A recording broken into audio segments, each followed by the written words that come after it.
Bismillahirrahmanirrahim. Assalamualaikum warahmatullahi wabarakatuh. Waalaikumsalam warahmatullahi wabarakatuh. Alhamdulillahirabbil alamin wassalatu wassalamu ala asrofil anbiya'i wal mursalin habibana nabiyana wa sayyidana wa maulana Muhammadin sallallahu alaihi wasallam wa ala alihi wa ashabihi wa man tabi'ahum bi ihsanin ila yaumiddin wa ba'd.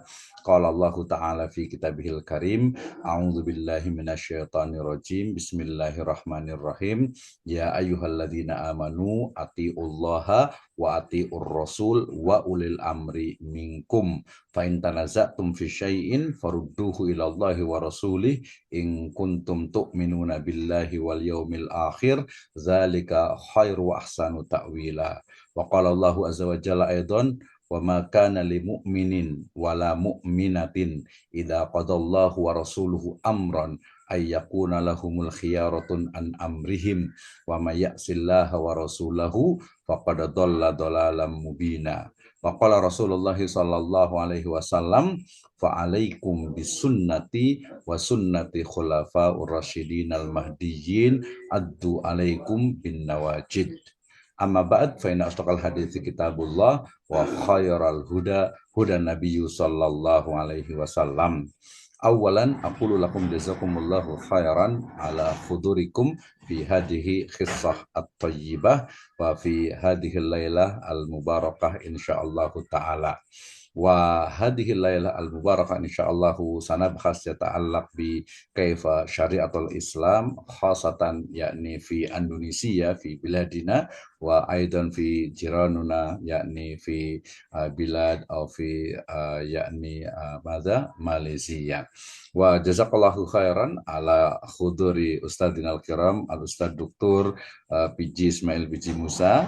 Jazakallahu khairan ala khudurikum wa insyaallah sanabhas yata'allaq bi kaifa yakni terutama mungkin fi Indonesia yakni al-ahwal asy-syakhsiyah al-ahwal asy-syakhsiyah. Nah, khasatan yakni yakni min al-awwal yakni min nazariyatul mungkin al-a'imma bil madahib wa aidan tatbiquha yakni fi Indonesia wa Malaysia. Ya, saya ucapkan terima kasih kepada Ustadz Dr. Puji Ismail Puji Musa. Jazakallah khairan sudah hadir pada kesempatan kali ini dalam program visiting lecture di program studi Hukum Keluarga Islam Sekolah Tinggi Agama Islam Sirajul Falah Bogor. Ya, ini adalah I think first time for us ya, kedatangan tamu yang spesial, sangat luar biasa sekali, dan kita akan diskusi bersama terkait dengan bagaimana sebenarnya hukum keluarga Islam, khususnya Islamic family law, ya, specifically in Indonesia and Malaysia. I think our topic today is very important for us, specifically for the student in HKI, ya, Hukum Keluarga Islam. Actually, our subject, as usual, in philosophy and also about the axiology, epistemology, ontology, and the science of philosophy, the philosophy of science. But I think this moment's very special for us, yeah, because we have the guest lecturer from Malaysia. Baik, hari ini kita akan diskusi terkait dengan sebenarnya bagaimana sih hukum Islam, khususnya dalam bidang hukum keluarga Islam, khasnya khususnya itu di Indonesia dan juga di Malaysia. Kebetulan ini adalah mahasiswa, sebagian besar adalah mahasiswa di program studi Hukum Keluarga Islam, ya. Kami di Sekolah Tinggi Agama Islam Sirajul Falah Bogor. Ini adalah angkatan pertama, ya, sehingga mungkin teman-teman ini ada yang bingung ini mau masuk ke HK itu akan jadi apa. Okay, yeah, for your information, our speaker today is a lawyer, maybe since about 15 or 20 years, ya. Jadi tamu kita hari ini adalah seorang lawyer, awalnya lawyer, ya, lebih kurang 15 atau berapa tahun, 15 tahun lawyer di Sabah, tapi kemudian beralih profesi menjadi seorang lecturer. Jadi from lawyer to a lecturer. Nanti kalau pengen tahu ceritanya ada di buku Kisah Istimewa Dosen Nusantara yang menginspirasi semesta. Ya, baik. Terima kasih.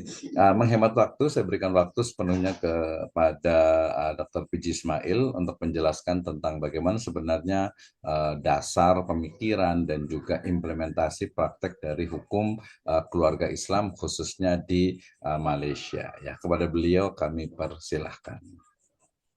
Okay, Assalamualaikum warahmatullahi wabarakatuh. Nampak tak slide tu? Waalaikumsalam warahmatullahi wabarakatuh. Dah nampak, tapi masih screen daripada Bukan komputer. slide bukan slide. Kejap. Hmm. Um, sekejap dia. Okey, faham.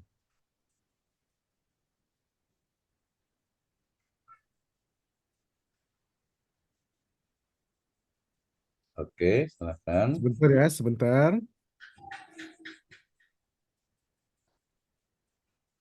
Oke, terima kasih untuk teman-teman semua yang sudah hadir ya pada kesempatan kali ini. Nanti boleh tanya-tanya nih ya. Mungkin nanti kalau sudah lulus walaupun S1 nanti pengen lanjut ke S2 atau S3 di UM ya, University of Malaya. Ni Oke, nampak ya? dan nampak tapi besar sedikit data. Agak mungkin kecilkan sedikit. Agak besar ya? Ya, agak besar.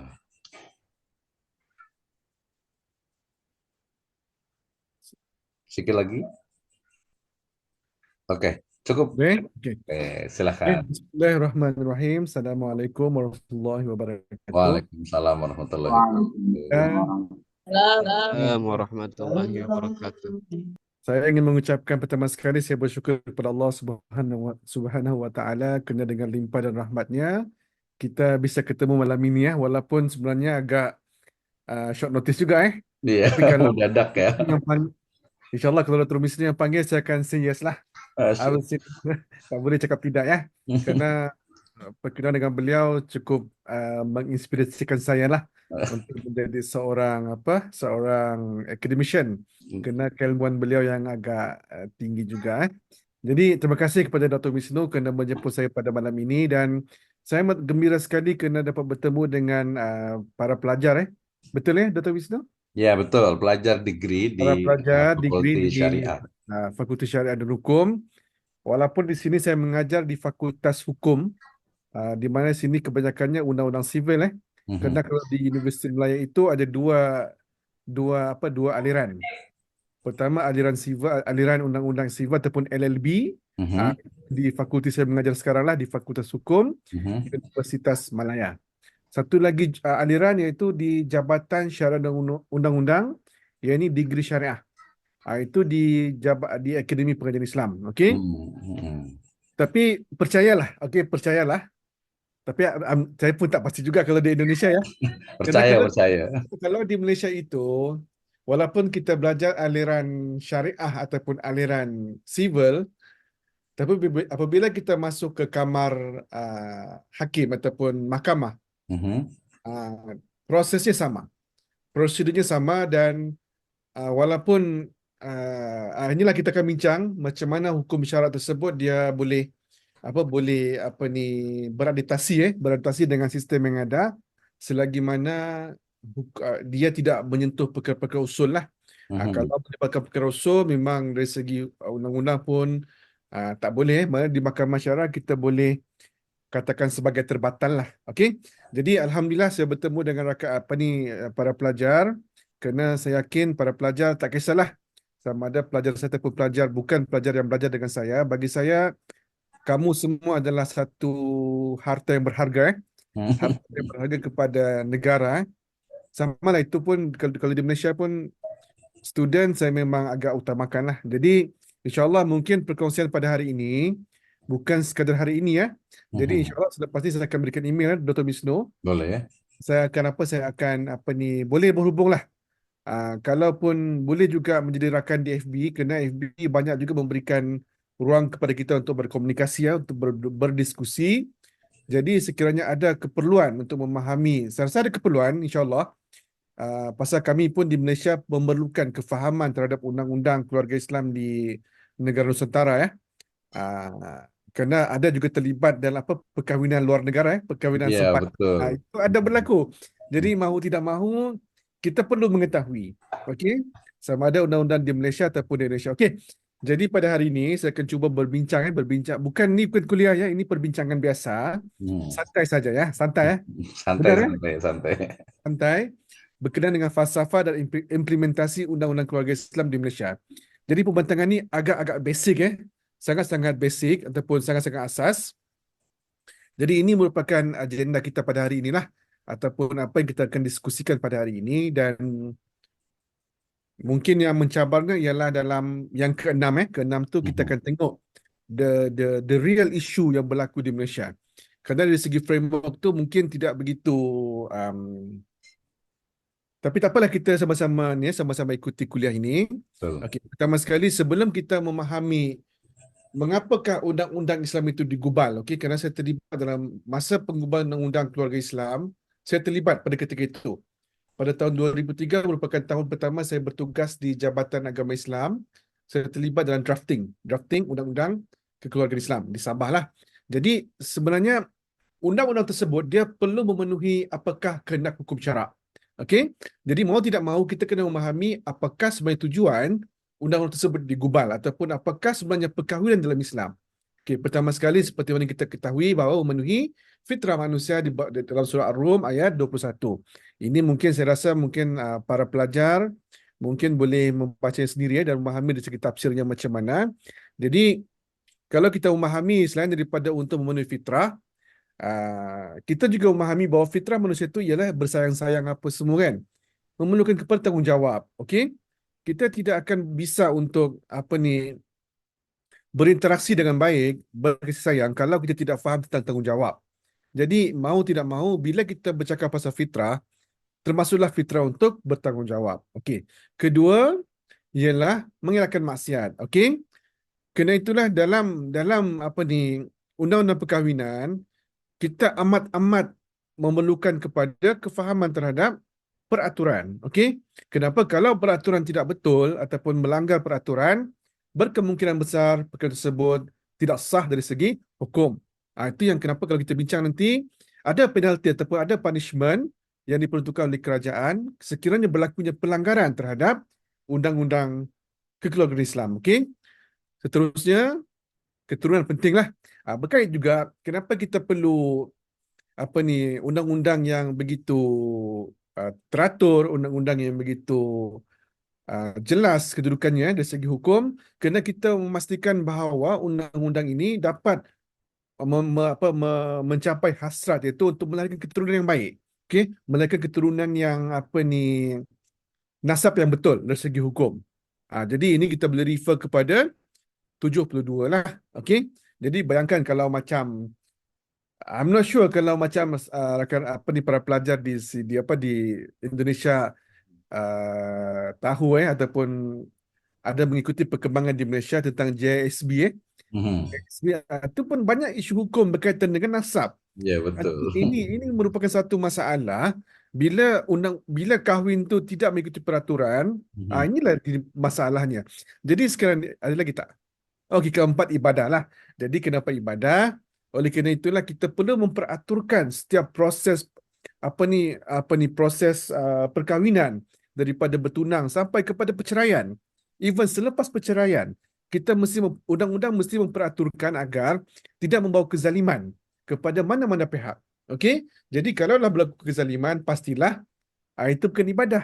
Kerana konsepnya ibadah ini bukanlah untuk tujuan yang menzalimi, tapi untuk mendapatkan redha Allah. Jadi bagaimanakah redha Allah kita boleh capai kalau dalam kezaliman? That's why perlunya kepada undang-undang yang saya rasa begitu teratur lah. Kenapa saya highlight benda ni? Kerana memang ada pertikaian pasal dalam Islam tak ada pun contoh macam kursus kahwin Mhm. Kalau di Indonesia ada enggak kursus kahwin? Ada sebelum menikah tuh biasa mereka ada Okey. pelatihan untuk Dalam Quran tidak ada kursus kahwin. Okey, dalam Quran tidak ada kursus kahwin. Jadi, kenapa perlu kefahaman ini ialah kita perlu menjelaskan ada justifikasi mengapa kerajaan perlu kepada meletakkan syarat kena masuk kursus kahwin. Kena untuk inilah untuk memberikan pengetahuan, kerana perkahwinan dalam Islam itu bukan semata-mata untuk memenuhi fitrah. Banyak perkara lain yang seperti mana kita bincang dalam ayat-ayat yang telah saya bentangkan tadi yang perlu dicapai melalui undang-undang perkahwinan. That's why sekarang ni perlu kita fahami bukan semua peraturan yang ada pada hari ini kadang-kadang dia lain daripada nas. Okey? Tapi tidak salah. Itu melalui proses ijtihad. Okey? Itu yang kita akan bincang kemudian. Baik. Selepas kita bincang berkenaan dengan tujuan, okey? Tujuan perkahwinan dalam Islam, kita kena faham pula apakah sebenarnya matlamat penggubalan undang-undang keluarga Islam. Jadi untuk melihat kepada isu ini, kita melihat kepada dua perkara lah, iaitu the current law dengan the hukum syarak. Okey? Kalau di Malaysia itu hukum itu undang-undang ya. Ya, betul. Sama lah. Keliru ya. Indonesia Tapi juga kalau undang-undang juga. kalau orang Malaysia cakap hukum, dia refer kepada hukum syarak tu. Okey? Jadi kalau di Indonesia, kalau macam saya sebut hukum kena itu merujuk kepada hukum syarak. Tapi kalau saya sebut undang-undang merujuk kepada hukum negara yang berlangsung di Malaysia. Baik. Pertama sekali saya telah bincang tadi untuk mencapai maqasid syariah. Okey? Kedua ialah memperaturkan urusan pendaftaran rekod. Okey. Kerana nanti kalau kita tengok dalam, I think sama dengan di Indonesia, undang-undang kita banyak sebenarnya perbincangan berkenaan rekod, peraturan. That's why adanya jawatan pendaftar perkahwinan. Kerana mereka ni akan merekod, kerana perlu diingat dalam negara yang banyak memperaturkan urusan agama ni, seperti I think Indonesia pun lebih kurang sama, semuanya bergantung pada rekod. Okey? Contohlah macam berkahwin yang tidak melalui proses undang-undang, memang tidak akan terdapat rekod. Okey? Jadi bila tidak terdapat rekod, contohnya sekiranya berlaku perkara yang tidak diingini, contohnya perceraian ataupun kematian, jadi akan berlaku satu kesukaran. Okey? Kesukaran dalam proses pembagian harta contoh, ataupun proses permohonan perceraian contoh.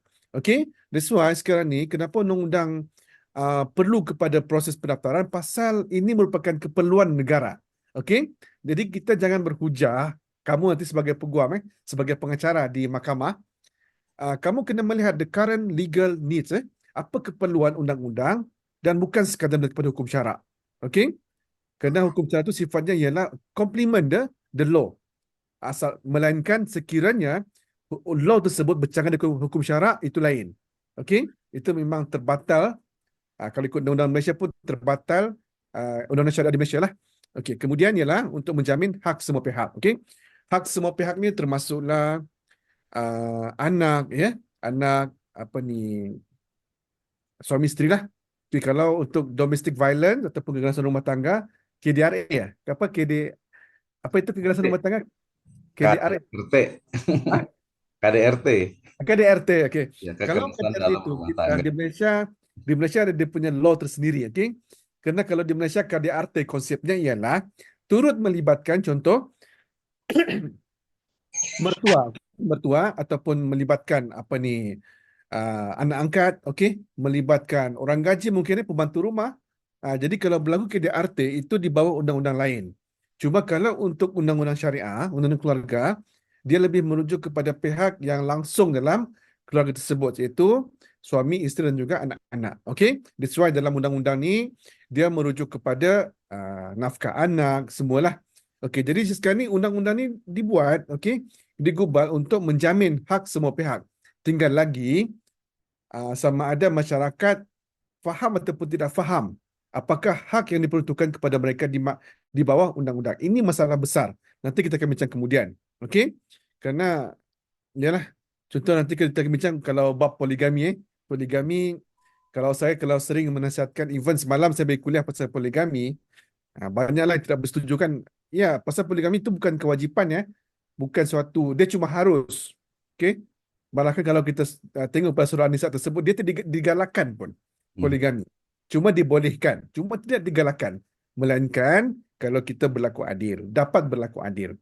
Okey, itu yang ketiga. Yang keempat pula ialah memudahkan dan melancarkan urusan perbicaraan di mahkamah. Kenapa begitu? Kerana undang-undang ini memperaturkan, okey, contoh dari segi dokumen, okey. Apa dokumen-dokumen yang diperlukan kalau untuk perceraian contoh. Jadi undang-undang tersebut telah memperincikan.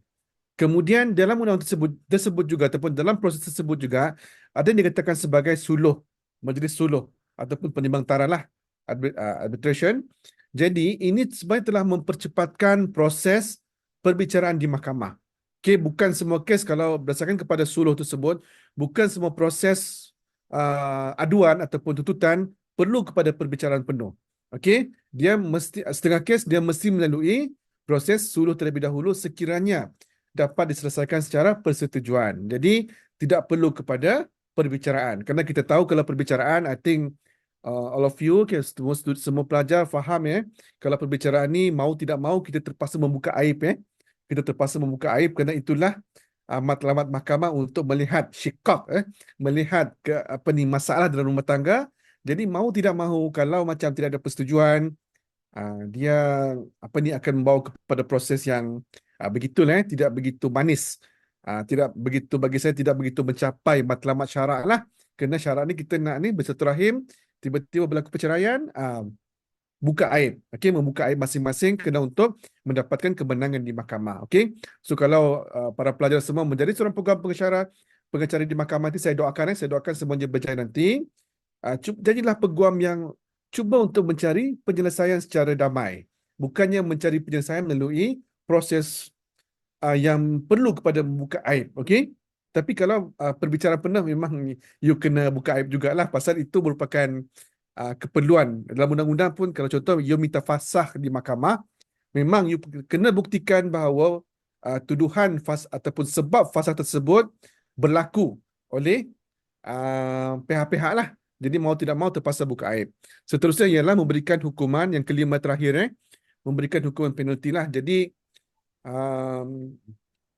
ialah manusia ni kena untuk mendisiplinkan manusia tu, memang kena ada elemen punitif elemen punitif untuk menghukum apa ni sekiranya berlakunya pelanggaran terhadap undang-undang. Jadi apakah pelanggaran tersebut, nanti kita akan bincang. Cumanya pada hari ini saya akan beritahu sekali lagi, dia begitu umum. Begitu umum, jadi mungkin selepas ni kalau sekiranya perlu kepada perbincangan, which is I need perlu kepada perbincangan pasal you all nak tahu berkenaan dengan undang-undang yang berlaku di Malaysia. Kita akan tengok, kita boleh buat nanti, mungkin Dr. Misno akan cari masa untuk kita bincang di kalangan pelajar lah. Okay, seterusnya ialah okey, ini merupakan undang-undang yang berkuat kuasa di Malaysia. Okey, seperti mana kita ketahui, seperti mana yang saya tidak begitu pastilah sama ada rakan-rakan ataupun para pelajar semua mengetahui bahawa Malaysia ini, negara Malaysia sistemnya ialah sistem federal. Okey, bila disebut federal, ada kuasa negeri, ada kuasa persekutuan. Okey, jadi untuk undang-undang keluarga Islam, dia jatuh kepada ataupun fall under state list ataupun state jurisdiction. Okey, jadi ini bila berlaku di bawah undang-undang negeri, dia akan pelbagai. Dia akan bermacam-macam set undang-undang. Contoh, Sabah lain, Selangor lain, Sarawak lain. Saya rasa mungkin rakan-rakan pelajar tahu negeri-negeri tidak begitu banyak lah. Saya pun tahu Jogja, apa lagi, Bali itu, kabupaten semua saya tahu. Okay, begitu di Sabah kita ada Sarawak, apa semua. Jadi setiap negeri ini mempunyai set undang-undang syariah yang berbeza. Okay, kecuali beberapa undang-undang, termasuklah undang-undang keluarga Islam. Kerana undang-undang ini dilihat telah perlu diseragamkan, melainkan kalau macam negeri berpandangan perlu kepada pindaan. Cumanya setakat ini kita boleh katakan bahawa undang-undang keluarga Islam adalah salah satu undang-undang yang diseragamkan bagi seluruh negeri-negeri di Malaysia. Jadi contoh, kalau macam kita ke menggunakan akta yang digunakan di Kuala Lumpur, sebenarnya kita juga boleh melihat undang-undang yang berlangsung di Sabah. Okey, pasal undang-undang yang sama. Berbeza dengan jenayah syariah. Jenayah syariah dia berbeza di antara negeri dengan negeri yang lain. Okey. Jadi kalau kita merujuk kepada undang-undang yang berkuat kuasa, jadi inilah antaranya yang dibincangkan. Pertama sekali permulaan, biasalah. Rasa mungkin di Indonesia pun sama, kalau kita belajar, kita buka akta ataupun kanun, dia akan start dengan permulaan. Okey, akta ini ialah berkuat kuasa di mana apa semua, okeylah. Kemudian bahagian kedua ialah perkahwinan. Okey, dalam bahagian kedua ni, undang-undang yang ada sekarang ni dia membincangkan, ataupun dia taklah membincangkan, undang-undang sifatnya bukan membincangkan, cuma memperuntukkan berkenaan dengan bagaimanakah perkahwinan yang sah mengikut hukum syarak. Okey, dari segi rujukan, di Malaysia untuk undang-undang syariah, Malaysia memakai keempat-empat mazhab, okey? Dengan memberikan keempat-empat mazhab, cumanya kalau kita melihat kepada undang-undang ada ialah banyak kepada mazhab Syafi'i lah. Cuma ada juga yang menggunakan mazhab yang lain. Contoh macam pembagian harta pusaka, ada yang menggunakan mazhab lain bagi membolehkan harta tersebut dibagikan sama rata lah. Nanti kita akan bincang. Okey. Kedua ialah, bahagian ketiga ialah bahagian pendaftaran perkahwinan. Bahagian pendaftaran perkahwinan ini sangat panjang, sangat panjang, kerana dia memperincikan berkenaan dengan pendaftaran mengikut kategori kes. Contoh macam perkahwinan melibatkan janda, contoh janda sama janda di Indonesia janda juga ya. Betul? Sama. Sama duda Sama. lain, bujang lain. Jadi setiap pasal perlu ditentukan, pasal kita nak tengok idah. Mahkamah perlu melihat kepada idah dia untuk melangsungkan perkahwinan. Okey, jadi sekarang ini untuk yang ketiga ni memang panjang. Okey, panjang termasuklah kalau macam perkahwinan yang berlaku di sempadan. Kalau macam saya di Sabah dulu banyak berlaku di Nunukan dan juga Tarakan. Kena dekat dengan Tawau area itulah. Jadi banyak perkara yang berlaku di Tawau Senakan, Tawau Tarakan. Jadi bila mereka kembali ke Malaysia, mereka sebenarnya telah melakukan satu pelanggaran terhadap undang-undang. Tapi walau macam mana pun, kita masih boleh, kerajaan masih boleh mendaftarkan perkara tersebut di bawah undang-undang negeri, kerana salah satu pihak adalah merupakan warga negara Malaysia lah. Jadi boleh didaftarkan di Malaysia, tapi dengan ada beberapa syarat lah dan tertakluk kepada pendakwaan ataupun pidana lah, hukuman pidana. Okay.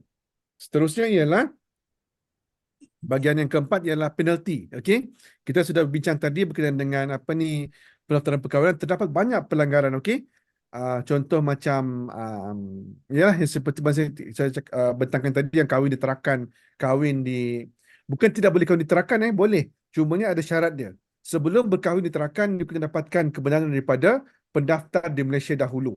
Dan baru boleh bawa dokumen tersebut ke tarakan untuk berkahwin diterakan. Cuma dalam kes yang berlaku di Sabah ialah mereka langsung terus ke tarakan untuk berkahwin. Situ masalahnya. Kalau sah, alhamdulillah. Kalau tidak sah, situ masalahnya lah. Mana sekali perkahwinan tersebut terpaksa difarakan. Baik. Seterusnya ialah pembubaran perkahwinan. Pembubaran perkahwinan ini perceraian. Saya tidak pasti kalau di Indonesia ada perceraian secara hakam. Ada ke? Ada. Okey, mana samalah. Dua-dua. Sama sekali. Jadi dalam bahagian kelima ini, dia memperincikan terhadap pembubaran perkahwinan saya rasa tidak begitu boleh dikatakan sama seperti mana di mana-mana pun, even di selagi mana kita Sunni saya rasa samalah. Okey, Ahli Sunnah wal Jamaah saya rasa sama dia punya pendekatan. Kita ada li'an apa-apa semualah, anggapan kematian pasal dia merujuk kepada hukum syarak sepenuhnya. Okey. Jadi itu tidak ada isu. Cuma untuk memfailkan pembubaran perkahwinan, you kena register you punya kahwin dahulu. So pembubaran perkahwinan di bawah undang-undang ini tidak akan berlaku sekiranya dia berkahwin di tempat yang lain. Okey. Melainkan di Malaysia tak apalah. Contoh macam kahwin di Indonesia, dia tidak akan bercerai di sinilah. Melainkan kalau satu pihak lain, kalau dapat dibuktikan, kalau dapat disahkan bahawa perkahwinan tersebut telah berlangsung dan baru boleh diceraikan ataupun pembubaran perkahwinan dibuat di bawah undang-undang di Malaysia. Jadi ini sedikit komplikasi tapi sebenarnya berlaku benda tu. Okey, seterusnya bahagian nafkah dan isteri, nafkah, anak dan lain-lain lah.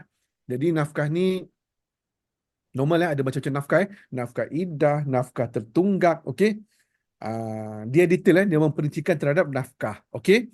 Jadi satu menariknya di Malaysia, nafkah tersebut boleh dibuat secara potongan gaji ataupun secara cagaran. Okey. Jadi itu satu yang menarik lah. Dan ada suatu agensi di Malaysia, saya rasa mungkin, saya tidak pasti, cuma saya rasa Indonesia pun lagi ada dipanggil sebagai bahagian sokongan keluarga. Okey. Jadi bahagian ini akan membantu mendahulukan nafkah tersebut yang telah diperintahkan di mahkamah kepada pihak-pihak lah, kepada pihak isteri contohnya.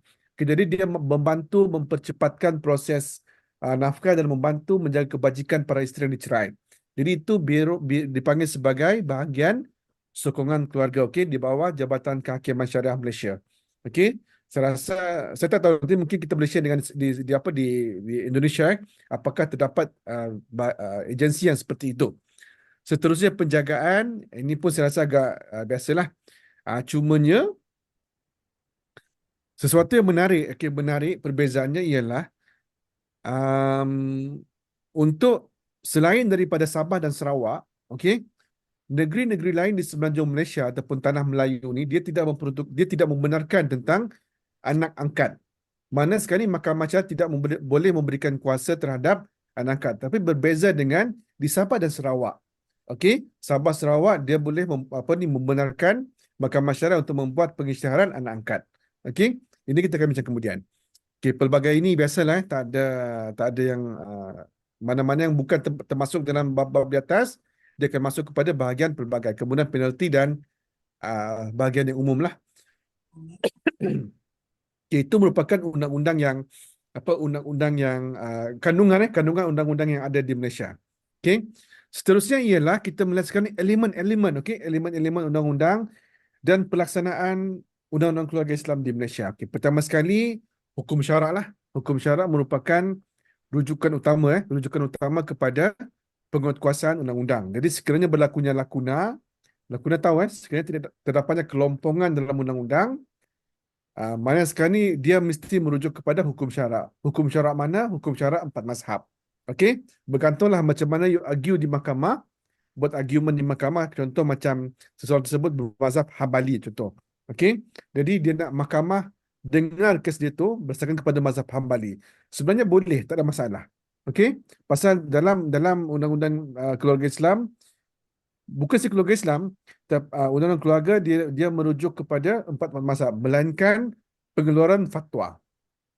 Okey, pengeluaran fatwa di Malaysia dia merujuk kepada kaul majoriti ataupun pandangan majoriti mazhab Syafi'i. Itu clear. Cuma dari segi kehakiman dia tidak meletakkan keutamaan kepada mana-mana mazhab. So 4 mazhab boleh dipakai, tapi of course lah bila kita di Malaysia, sama juga Indonesia, kita merujuk kepada mazhab Syafi'i.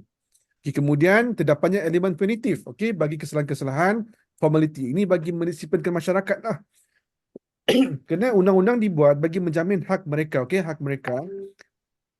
Tapi andai kata sekarang ni, kalau katakan berlaku pelanggaran undang-undang, yang susah bukannya kerajaan susah jugalah. Yang susah ialah pihak-pihak, terutamanya pihak perempuan, okey, pihak wanita yang dicerai contoh. Kerana tanpa adanya perceraian ataupun tanpa adanya rekod, mereka tidak boleh membuat sebarang tuntutan di mahkamah.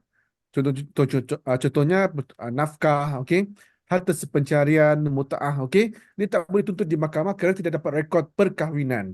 Nampak? That's why sekarang ni formaliti itu banyak kesalahan-kesalahan berkaitan dengan formaliti. Ini lebih kepada kesalahan takzir yang mana ulul amri melihat perlu dibuat, okey. Kerana kalau tidak dibuat, dia akan berlakunya kezaliman kepada pihak wanita. Okey, ini pun ramai orang komplain, ramai orang mempertikaikan dalam hukum syarak tak ada pun. Okey, contoh macam kahwin tak ada pun dalam hukum syarak cakap daftar. Okey, jadi ini merupakan elemen-elemen akibat daripada pemahaman ijtihad lah.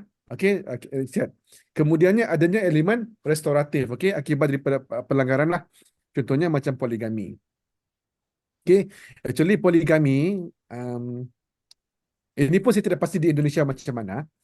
Walaupun undang-undang tu agak nampak teratur, cumanya masih boleh ada loophole ataupun ada lakuna ataupun ada ruang untuk lelaki tersebut melanggar ataupun berkahwin secara sah dari segi hukum syarak di luar negara contoh, ataupun di Malaysia. Boleh. Cumanya bagi tujuan pendaftaran, mereka perlu mendapatkan perintah tersebut di mahkamah syariah, dan pada peringkat itulah para isteri dia kena memohon kepada mahkamah untuk contohnya nafkah, okey, harta pencarian. Kerana menariknya di Malaysia, apabila undang-undang diseragamkan, semua negeri bersetuju bahawa sekiranya berlakunya poligami, okey, pihak-pihak boleh membuat perjanjian, okey, termasuklah berkaitan dengan nafkah dan juga harta pencarian.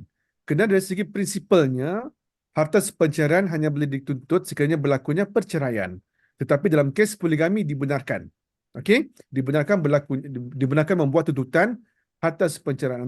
Mungkin boleh tengok di Indonesia adakah peruntukan tersebut dibenarkan kerana dari segi prinsipnya harta pencarian hanya boleh dituntut selepas berlakunya perceraian. Okey. Kemudian terdapatnya elemen kebajikan. Ini kita tadi setelah bincangkan berkaitan dengan apa tadi Biro Sukan Keluarga, mana sekarang dia membantu Bila perintah keluar, okey, kena bagi apa semua, dia akan dahulukan. Biasanya akan dahulukan duit tu, dahulukan cash kepada untuk membantu isteri-isteri, dan dia akan claim kepada suami. Okey?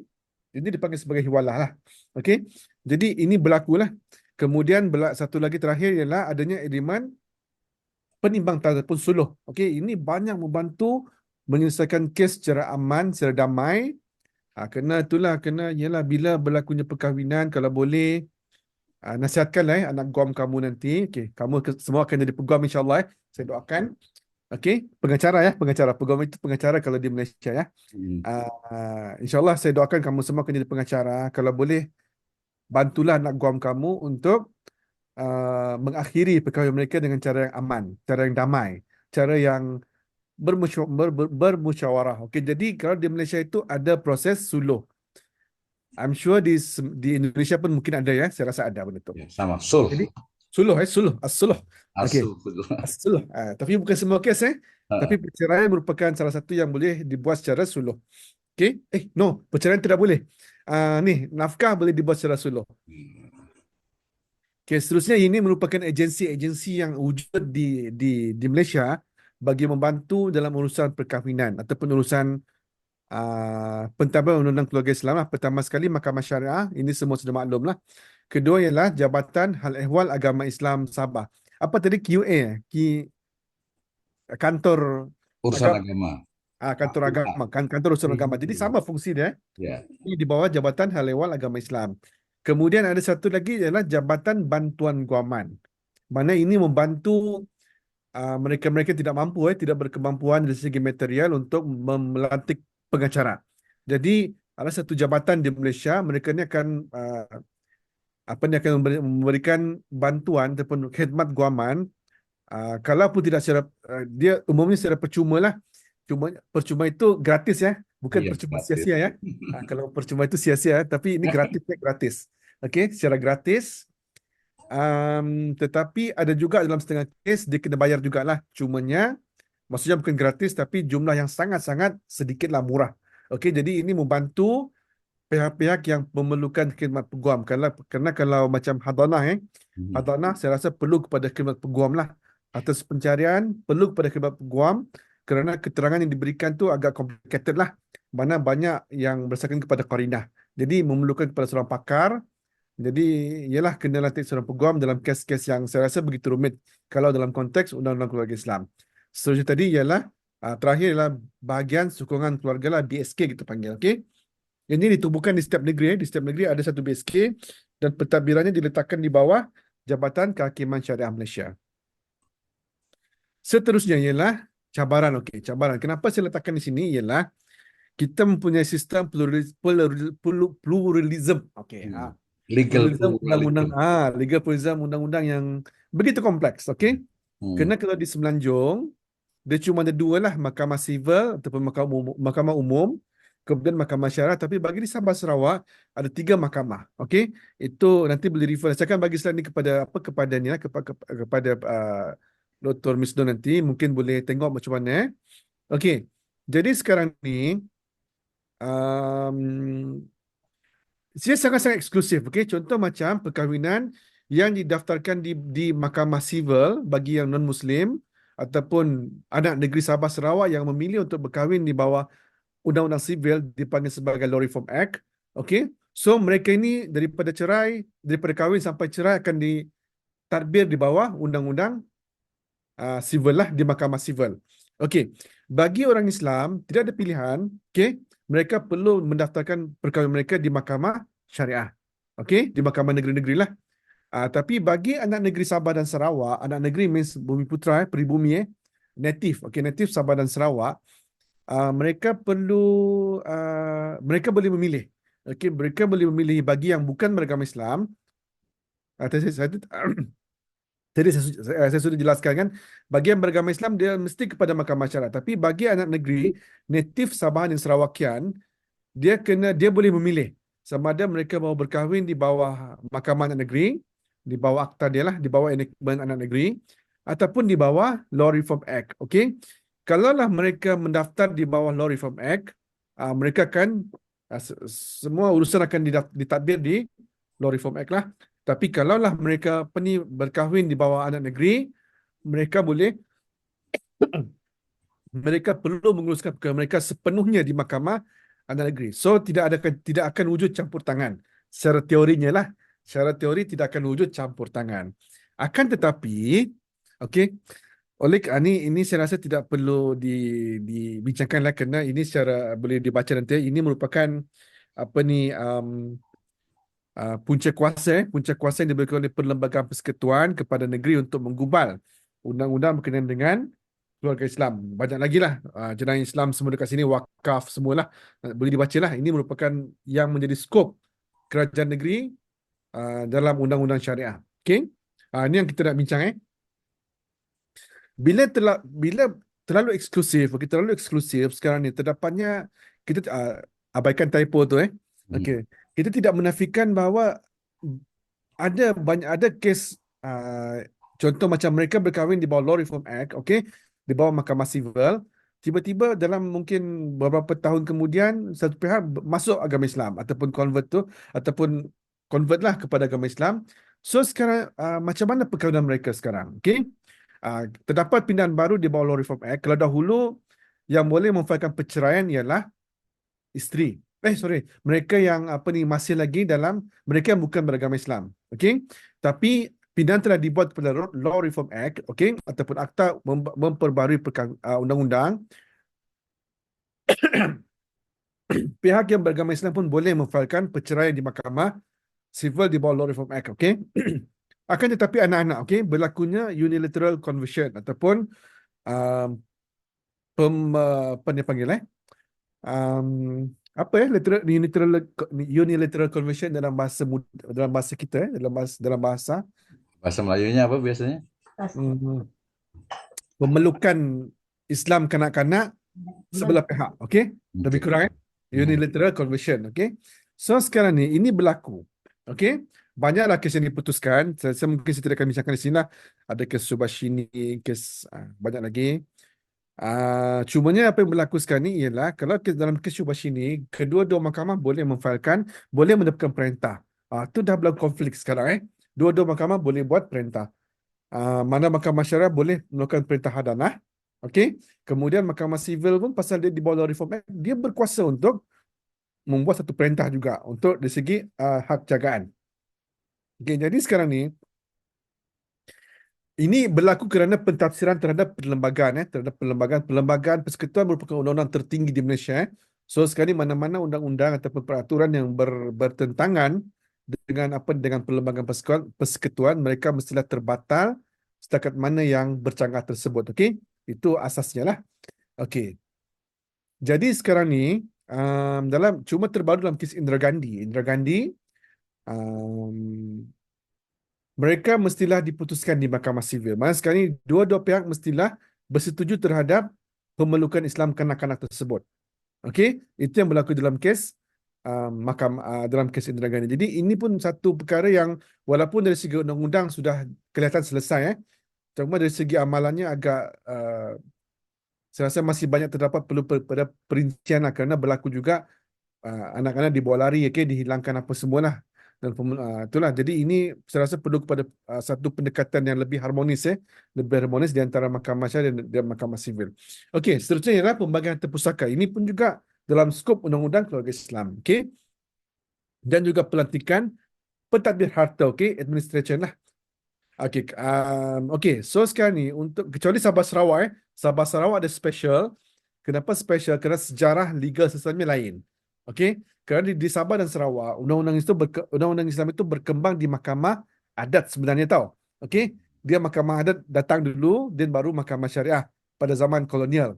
Jadi banyak proses tu mengikut apa yang telah berlangsung ketika era kolonial. Dalam era kolonial, harta pusaka dan juga anak angkat, sekalikan dua ni boleh diberikan oleh mahkamah native pada masa itu ataupun mahkamah anak negeri pada ketika itu.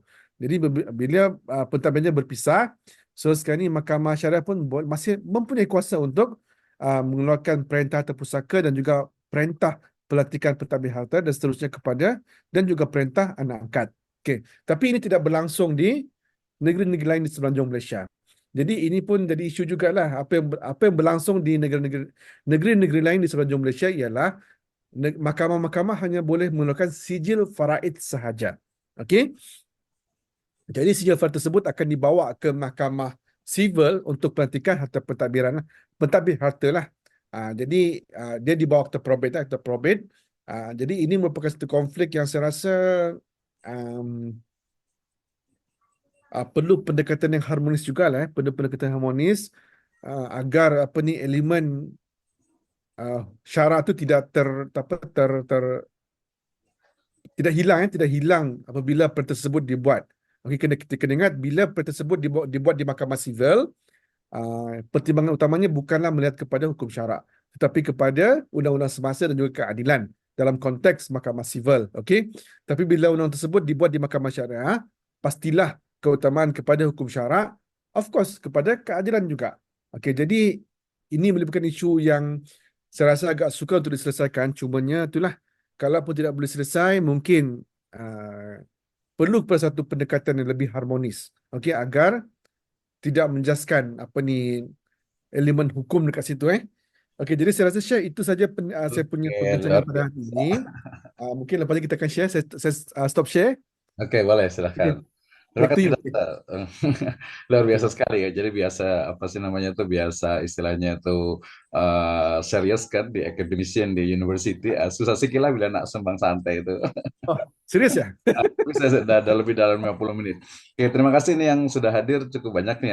Kita sapa dulu ada lawyer kita juga nih Pak Ustadz Iwan Sumiarsa nih ya. Masya Allah ini beliau juga lawyer juga, kawan di apa ya program PhD dengan di program master juga. Nanti mungkin boleh diskusi, tapi mungkin saya jelaskan dulu sedikit nih. Jadi Dr. PJ Ismail ini beliau saat ini adalah sebagai pensyarah, sebagai dosen di UM ya, University of Malaya, itu satu kampus, satu perguruan tinggi yang cukup tua gitu ya, paling tua di Malaysia, UM ya, di Fakulti Konun atau Perundang-undangan gitu ya. Kemudian spesialisasi beliau itu memang di hukum keluarga Islam.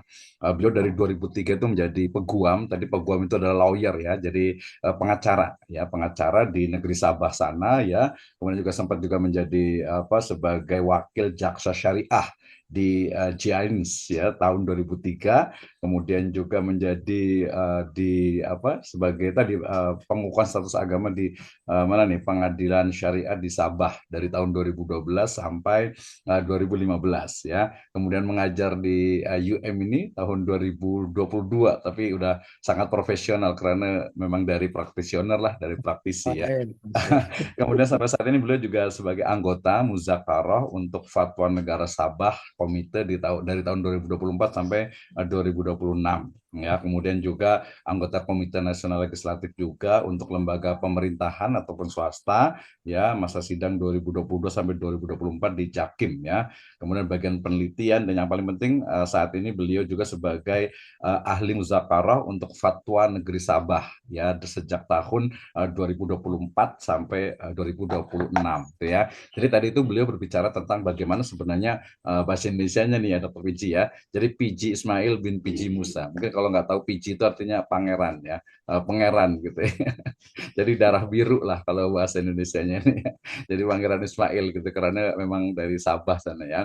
Nah, jadi beliau tadi itu Dr. PJ Ismail ini berbicara membahas tentang bagaimana hukum keluarga yang ada di Malaysia gitu ya. Jadi kalau di Indonesia kan kita menggunakan itu civil law ya. Civil law artinya hukum yang memang didasarkan kepada hukum positif yang istilahnya itu tertulis ya. Sementara kalau di Malaysia itu sebagian tadi di Semenanjung. Semenanjung itu pokoknya yang daerah-daerah Malaysia lah, orang selain Sabah dengan Sarawak gitu ya, itu Semenanjung namanya itu. Ada Kuala Lumpur di situ sampai Johor Bahru itu Semenanjung. Dia menggunakannya sistem adalah common law gitu ya.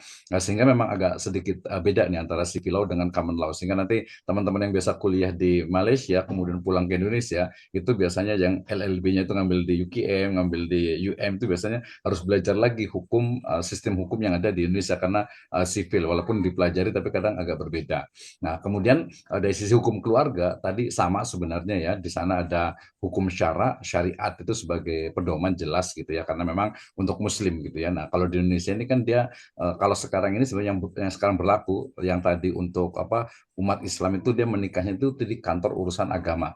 Ya tadi bagian hal ihwal agama Islam lah gitu ya, kantor urusan agama. Sementara nanti yang non Muslim ya Kristen kemudian Buddha dan lain sebagainya itu mereka di kantor atau di ini biasanya itu di pengadilan negeri ya, di kantor sipil ya, sipil ya, kantor catatan sipil ya. Nah, itu sehingga kemudian tapi sekarang ada ide gagasan, jadi kantor urusan agama itu akan juga mengurusi atau memberikan layanan untuk pernikahan semua agama. Itu jadi masih ide gagasan sih, belum sampai selesai. Nah, artinya bahwa tadi ini kan teman-teman semua sebagian besar ini ada di program studi hukum keluarga Islam, jadi harus paham nih. Ya nanti sebenarnya nanti akan berulang lagi. Sekarang kalau agak bingung tadi ngomongnya kayak Upin Ipin apa nggak apa-apalah gitu ya. Nanti lama-lama juga terbiasa gitu. Oh ternyata hukum keluarga Islam itu di Indonesia dengan Malaysia itu ya agak dekat gitu ya, agak dekatnya. Tadi sebenarnya paling banyak kalau lebih spesifik misalnya tadi dari mulai hadonah, kemudian pernikahan. Indonesia juga dikenal dengan pernikahan siri gitu kan ya. Kemudian tadi GISB gitu ya. Kalau di Indonesia itu dikenal dengan Darul Arkom yang dulu itu kan di Malaysia lagi ramai ini ya GISB itu ya. Nah, tapi alhamdulillah kalau di Indonesia itu tidak ada, tapi ada beberapa di Indonesia tadi kalau pernikahan yang siri, pernikahan yang tidak tercatat itu sebenarnya masih ada tuh ya, masih ada. Kemudian tadi terkait dengan perceraian. Jadi kalau perceraian itu kita di Indonesia itu pakainya di pengadilan agama ya. Jadi mahasiswa teman-teman yang kuliah di hukum keluarga Islam itu nanti lulusnya itu pertama menjadi hakim di pengadilan agama ya, hakim khususnya hukum keluarga Islam ya, kemudian menjadi penghulu ya kantor urusan agama tadi itu, kemudian nanti menjadi P3K juga untuk untuk penyuluh agama Islam ya, termasuk juga tadi jadi lawyer khususnya dalam sengketa hukum keluarga Islam tadi ya, ada KDRT, ada perceraian, kemudian nanti ada pembagian nanti harta gonogini kalau di Indonesia namanya itu ya, harta gonogini itu harta nah, ya itu harta bersama. Nah, itu akan dibahas bersama. Itu akan diselesaikan itu di pengadilan agama. Nanti teman-teman juga akan PPL juga di 2 tempat, yaitu praktek profesi lapangannya itu di KUA, satu lagi nanti di pengadilan agama. Termasuk juga boleh juga PPL-nya tuh di kantor ini lawyer ya, kantor pengacara. Di sini ada Pak